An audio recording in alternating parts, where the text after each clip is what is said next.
ce gwanin kuri, matar ka ba ta yi komai ba. A sai da kare a sai carbi, bana dai an tara 'yan kallo.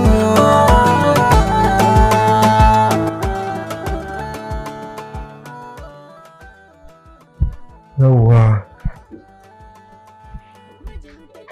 Uwar gida, yanzu zan tafi kasuwa sai na dawo. Ka san menene? A Yau kawai abin magana zancen girkin nan. An ka tafi za ka dawo daga kasuwa sai ka biya restaurant ka tsamana da abinci plate 2 da kaza guda 2. Kuma ba sai an yi girki ba, ka huta yin da girki. Sai ka kwanta ka huta. haba uwar gida. Karki manta ba cewa a kasuwan nan fa mun yaron wannan. Ta yana ga halin sayin kaza 2, bilet 2 na abinci. Kin san nawa ke sayar da su? Mu je na uwar gida da wata tashi biya in biya so mana indomi sai zo in girka mana. Ai zai fi ko? Indomi. To ba na cin indomin.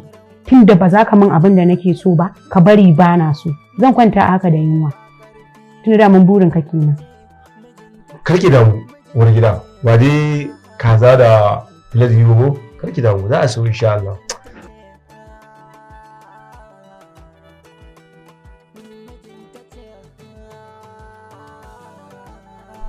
Kaza bilet 2, shinkafa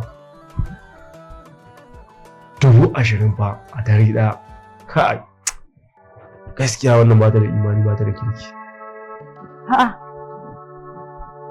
Yanzu kana ƙananan maganganu bana wani kuskus ne kake faɗa. Albarka nake ta same ki. Ina ta samu ki albarka. Allah shi miki albarka. Allah ji kamar ya ba. Bari je sai na dawo.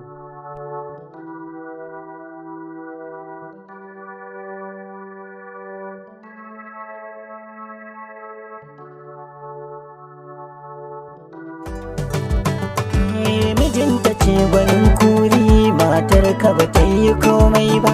A sai da kare a sai carbi, bana dai an tara 'yan kallo.